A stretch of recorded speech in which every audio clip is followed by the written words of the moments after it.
Welcome to Electrified. It's your host, Dylan Loomis. First up, we have this post from an XAI engineer saying, I think people undervalue Tesla's Robotaxi event. It took 10 years to go from 0 to 1, and because Tesla's approach scales easier, I bet 1 to N will be much quicker than Waymo's. The launch in Austin is a pivotal moment for personal transportation. Elon replied to this with a target emoji. So I think it's fair to say Elon is bullish on Tesla's expansion from here being much quicker than Waymo. And in case you're not familiar with the 0 to 1 and 1 to N framework, it's actually from Peter Thiel's book. It's called 0 to 1. It's a book about startups, and the 0 to 1 part is pretty simple. It represents creating something entirely new. So you go from nothing to something, which would be 0 to 1. So think internet or smartphones, and in this case for Tesla, it's not just a robotaxi, but it's a robotaxi with cameras only that uses a fully end-to-end system. And then the 1 to N is really just scaling. You go from 1 having the thing to N having many of those things. This phase includes things like improvements to the product, expansion, or globalization, aka deploying said technology at scale. And there's 2 points I want to hammer home here. First is that most companies actually focus on going from 1 to N. They take an existing idea and then just try to copy that or scale existing things. That approach, of course, leads to a lot more competition and lower margins. And it's actually the true innovation going from 0 to 1 that can create monopoly-like advantages and huge moats for a company like Tesla. I also think it's worth pointing out going from 1 to N has a lot less risk than going from 0 to 1. Translation: 0 to 1 is really the hard part. Don't misunderstand me, I'm not saying going from 1 to N is easy. It's still going to take a lot of efficiency and infrastructure and being great at operations, which we know Tesla is, but it's just less risky than 0 to 1 because the concept is already proven, as we've seen with almost 4 billion miles of data. So point number 1, Elon is quite bullish about Tesla's ability to scale from here. And point number 2, yesterday I talked about all of Tesla's capex over the past few years to bring us to this point. All of the investments in AI 4 and 5, Dojo, Cortex, Cortex 2, the buildings and cooling and the chips from Nvidia, etc. While that may have been money Tesla needed to spend to get here, that also serves as part of the moat that Tesla has. Your average investor won't be privy to this because they fail to acknowledge the depth of Tesla's vertical integration. But those of us that have followed the story closely know it's not just money, but all of the experience and learnings that Tesla has gathered the past 5+ years, and more recently from working closely with XAI. All of that has created this 0 to 1 monopoly that most people don't realize Tesla has. That's because they know nothing of neural networks versus code-based systems. They know nothing of camera only versus LiDAR and a huge sensor suite. All they're really looking at is Waymo in more cities with more vehicles right now, and so to them, that's all that matters. Which we all should know is laughable, and I go back to the glacier analogy. Most of what Tesla has done with its 0 to 1 phase is still under the water, not seen by the public. But all of that is going to change over the next year or so, and we know that Optimus is riding FSD's coattails to a large degree with a lot of hardware and software crossover. So all of those investments aren't just for FSD and Robotaxi, but will be for Optimus too. So yeah, just don't lose sight of all of that, because this idea that legacy auto is just going to magically come up with billions of dollars and incredible AI talent and then 10+ years of training to magically get to their own end-to-end model is a joke. I'm confident we can stand firm in that and just let this all play out. And shout out to Coach Teach, who left a comment on yesterday's video sparking this quick little segment. You guys know I don't want anybody getting over their skis here, but it's at least worth sharing. Herbert said Tesla might expand their geofenced area for Robotaxi in Austin on June 28th, courtesy of CERN. In case you missed it, Elon did say on June 28th they plan to send a vehicle from the factory direct to customer. And for what it's worth, looking at a map, the easternmost edge of Tesla's current geofence in Austin is right where my red cursor is. So Giga Texas is only about 4 miles east of where that geofence ends right now. And the good news is a vehicle coming out of the factory at Giga Texas really has a straight shot to get right into the actual service area. Joe Tetmeyer, who's a very trustworthy source, said it's possible testing on highways around the geofenced area is underway now. If it expands by the end of the month, that would be a great sign. I said yesterday, just because they're testing on the highways does not have to mean that a change here is imminent with the geofence. But the fact of the matter is, Tesla likely has close to, if not over, 1,000 Robotaxi rides now under its belt in this small geofence in Austin, and as far as we know, outside of some minor hiccups, relatively speaking, everything has gone incredibly well. I saw plenty of people yesterday saying, well, Tesla's not taking any unprotected left turns, so let's put that one to bed right now, courtesy of Bradford Ferguson. So we're starting off with an unprotected left. Yeah, double. There's no traffic coming from the right. Waiting for an opportunity on the left. The car then patiently waited its turn right here for about 1 minute. And perfect, deciding not to go. Now it's gonna pull out halfway. Oh, is this the center? And we are in the center. Good move. I approve. I would have done that as a human. And now we're getting in our lane.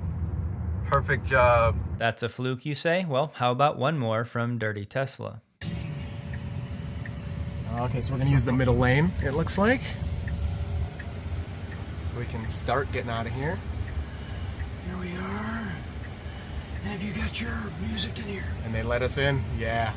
There we go, we made it. And just one more for good measure from Farzad. Traffic, and we have traffic coming from that side as well. So it's gonna peak. There's a bike lane as well. So there's nothing coming from the left. And it should have a spot right here that I can hit, and it does, no problem. Okay, not bad, pretty good. So it's gonna go in the middle lane now. Let's see if there's any cars coming here. So it's using the middle lane. Yeah, that's very good. That's Like a zip. That's exactly what I would have done too. Jordan from The Limiting Factor is now down in Austin, said he's done 9 rides now, also did a Waymo to compare, and he said the Robotaxi is excellent from a product perspective, better than the Waymo. It's going to be a money printing machine. We still have plenty of questions about map data and pins and pickup and drop off. Joe Tetmeyer had one issue when they were trying to get to Starbucks, but they were actually dropped off about 0.2 miles away. Now, to everybody that's saying, well, what's the big deal? Just walk to your destination. Sure, if you're able, that's fine. But maybe for the elderly folks or somebody that has limitations, the goal really should be to get the customer as close to the destination as possible. A quick aside on that, some people are telling me you can't drop pins with Waymo, others are telling me you can. I'm getting conflicting data online. I downloaded the app, but I can't test it because I'm not in their service area. So those of you that know the truth, please let us know below. And based on everything I'm seeing right now, it seems like Waymo's pickup and drop-off is still a bit more polished than Tesla's, but that's to be expected. Sawyer did share some other unfavorable aspects, and to make this very clear, none of these Tesla influencers are paid by Tesla. They paid for their own flights, their own lodging, and yes, they're paying for all of these rides. So Tesla pays them nothing. But Sawyer said the pickup experience needs improved. Sometimes the pickup point is not where the pin is. You also cannot adjust the pickup spot in the app, and the car sometimes requires you to walk a bit of distance to get to it. They need to allow us to drop a pin within the geofenced area for more precise destination choice. Sometimes the app would not let us get picked up at certain destinations on the edge of the geofenced area, even though we were still within the geofence. You cannot click a destination on the map in the app, so you have to type the name of the place in or the actual address, which can be annoying. Sometimes you cannot see the service area when you're far away from the actual service area, and the app only shows your most recent 10 rides. I can no longer see my ride history for rides older than that. But more importantly, he said I had no issues with the rides themselves, no safety issues, no comfort issues. So kind of the point I was making yesterday, he said all of his feedback mainly revolves around the app, which, relatively speaking, should be easy to fix for Tesla. If you missed the news recently about the mother of all data breaches where 16 billion passwords were exposed, just know there's a lot more to the story. Rather than getting into the detail, all you need to know is that even outlets that are reporting the story is not completely true are highlighting how real and omnipresent the threat of credential theft is. Which is why I'll keep saying it, I really believe signing up for Delete Me as soon as possible is a wise move. You think it won't happen to you until it does. Delete Me is the sponsor of this video, but it's the best and most affordable way I have found to remove your personal information from the thousands of data brokers online that usually have their hands in or all over these data breaches. And Delete Me ensures your data stays removed, sending detailed reports every quarter. New data brokers are constantly popping up, so if you don't have an ongoing service keeping up with this, any of your own efforts are likely to be futile. And seriously, who's going to spend hundreds of hours every quarter calling and dealing with all of these companies? The answer is no one in their right mind. And I don't know a single human that wants to increase their chances of identity theft, fraud, phishing scams, and safety risks with some of these services now tracking your location. So if you want to protect you and your family, you can head to joindeleteme.com/electrified to get 20% off using my code electrified linked below, or by using the QR code on the screen. Unfortunately, Kim Java did experience some phantom braking. Whoa, all right, so we just slammed on the brake. I'm not exactly sure what just happened. You can see that my stuff is on the ground. So right now is kind of that time of day where that sun glare gets really, really strong. This is not ideal with all of the concerns right now from NHTSA and really the LiDAR crowd talking about working in sun glare and fog, all of those things. You would hope to not see any of this with the Robotaxi service because, again, if this is a regular customer, ideally you don't want to sour their first experience with something like that. And if there's somebody trailing closely behind and they're not paying attention, well, that's when bad things happen. Right now, all of the Tesla Robotaxis are on standard mode, and it's been confirmed that the passengers do not have the option to change this. Sounds like it would be an easy fix for the future when it goes public. And Tesla gathers more data and feels a bit more comfortable with everything, but for now, all the cars are on standard. Unfortunately, this video from what's inside is getting a lot of attention. They zoomed in and you can see it says the car is going up to 38 miles an hour with the speed limit sign in the UI down at 20. Naturally, Mr. Insufferable himself, JRE, said, "You're telling me robotaxis are doing nearly double the speed limit on residential streets?" But thankfully, he got noted, and they said the speed limit that applied to that specific road is 35 miles an hour. The 20 miles an hour speed limit shown is caused by a delayed reading of the next speed limit sign. And you can see this road does not look like a 20-mile-an-hour road.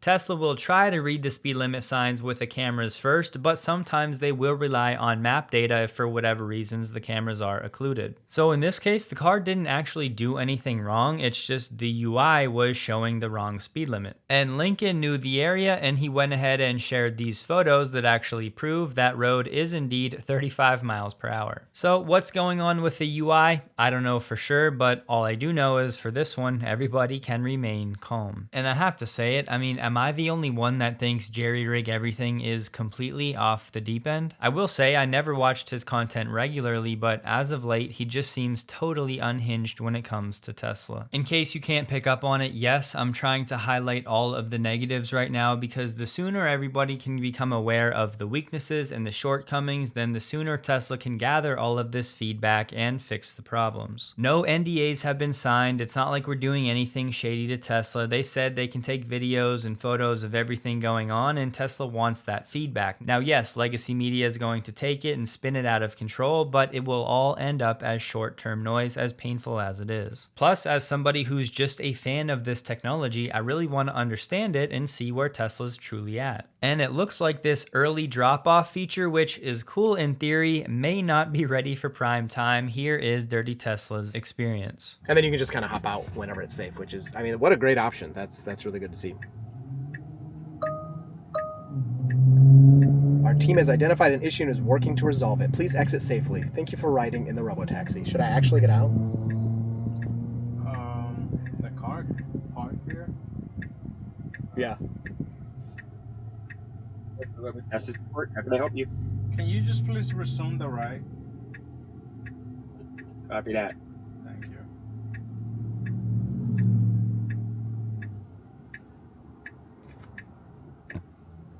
All All right, so we got hazard lights on. We're waiting for remote operator to resume the ride. Very cool. They checked in immediately.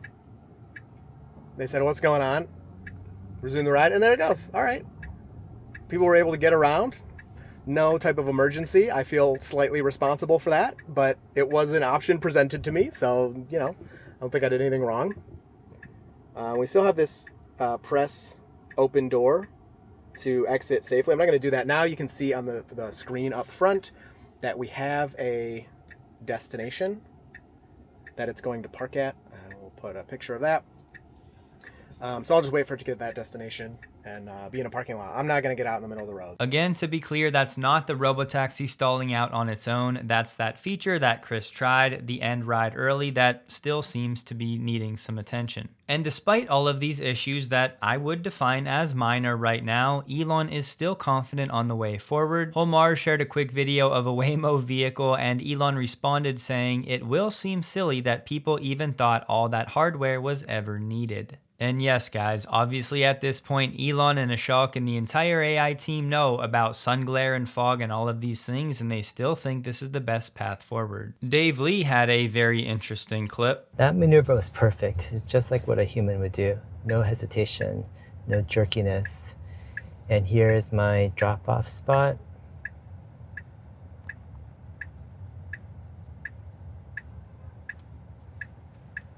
Oh. We got an interesting situation. Okay, the UPS car is coming very, very close to us. If I was Robotaxi, I would be going back a couple feet. I guess the UPS driver is okay with parking like that.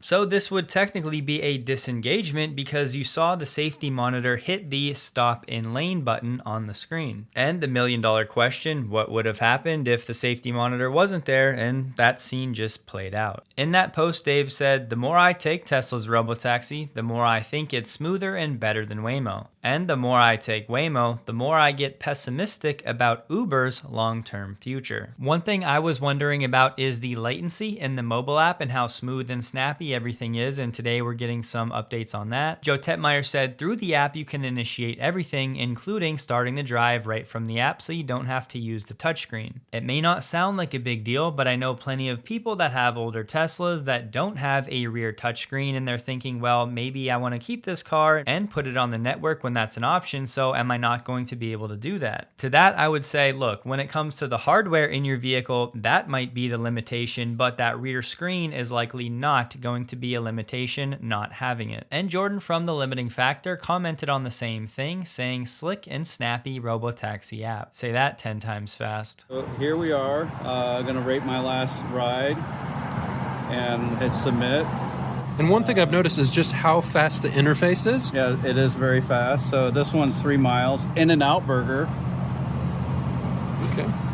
Yeah, look at that. It's so faster than the Uber app that I was using earlier. Yeah. So it's great to see the app being very responsive right now, and we'll see how this goes when Tesla scales as more data and information is loaded into the app. And look, some of you might be thinking, who cares? That's not a big deal, but all of these things add up to the overall customer experience. The official Tesla Robotaxi account shared a video from Tesla Economics of his Robotaxi slowing down for a peacock crossing the road. And I wish we had more information on if that front bumper camera was now integrated into FSD or is it just for autopilot.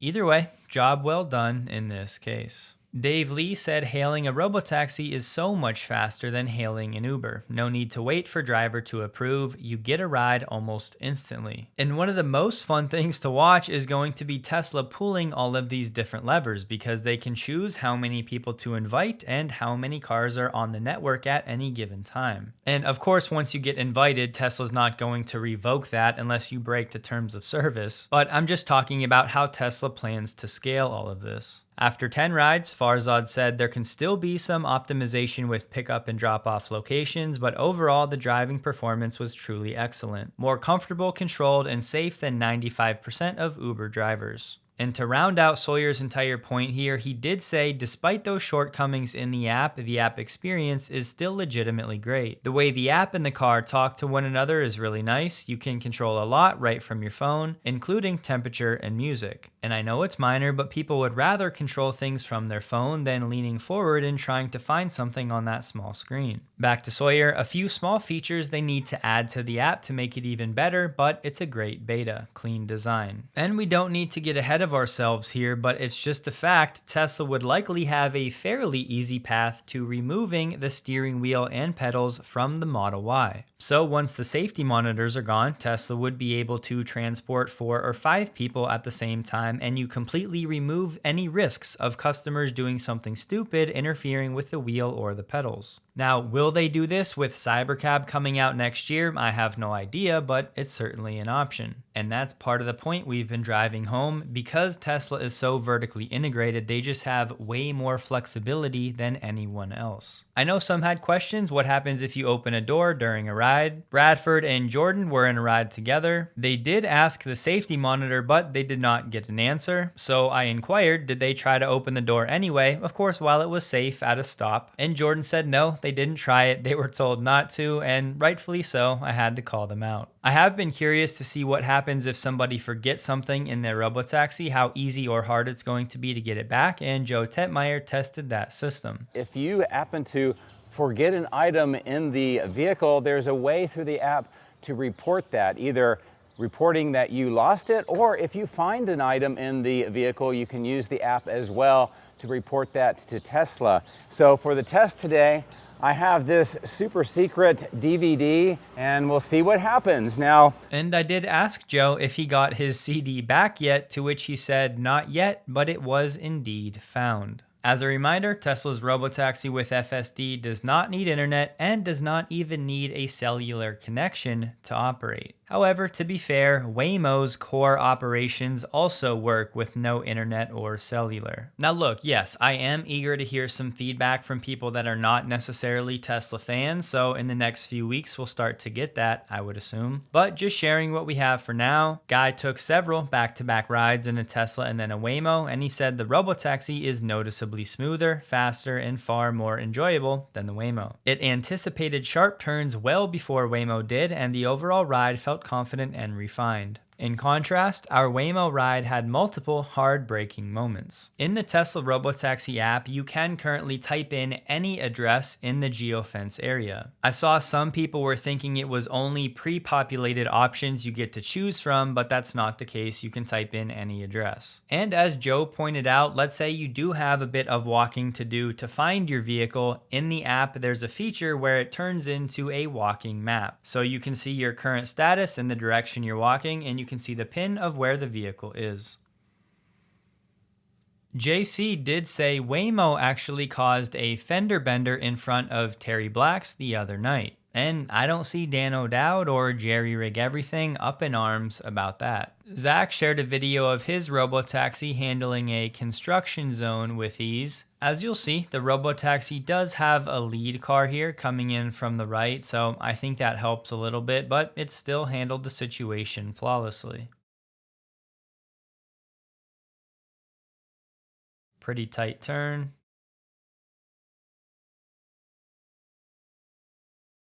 No problem. And with this one, we're back to supervised, which feels like a thing of the past, but Mike shared a pretty awesome clip. In a normal situation like this, the FSD that I know and use all the time would definitely be coming to a full stop up at this stop sign. Thanks for that, Nitsa, but watch how this one reacts to the construction worker.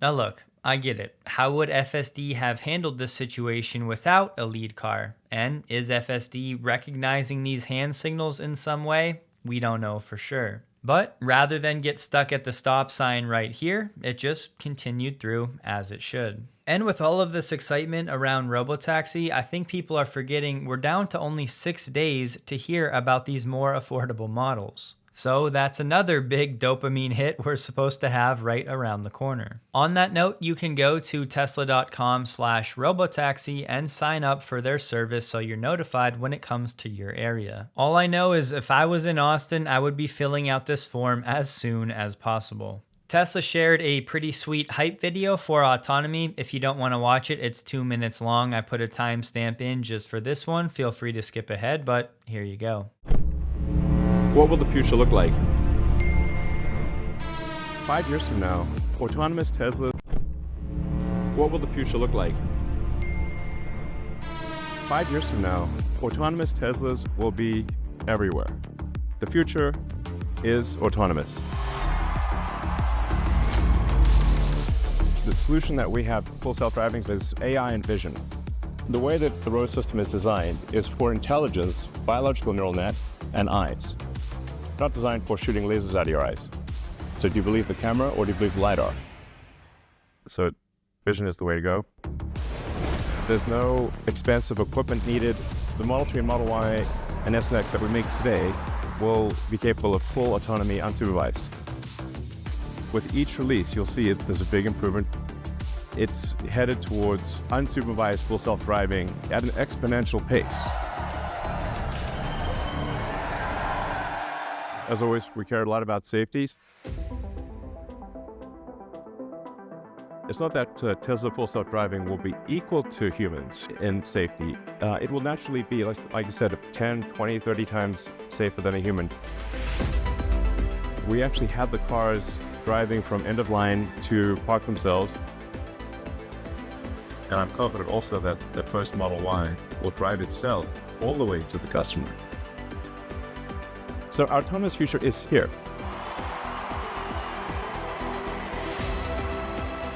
And it's really about a sustainable abundance. With Optimus and self-driving, the future is incredibly bright and exciting. And we're going to do things that no one has even dreamed of. It will happen.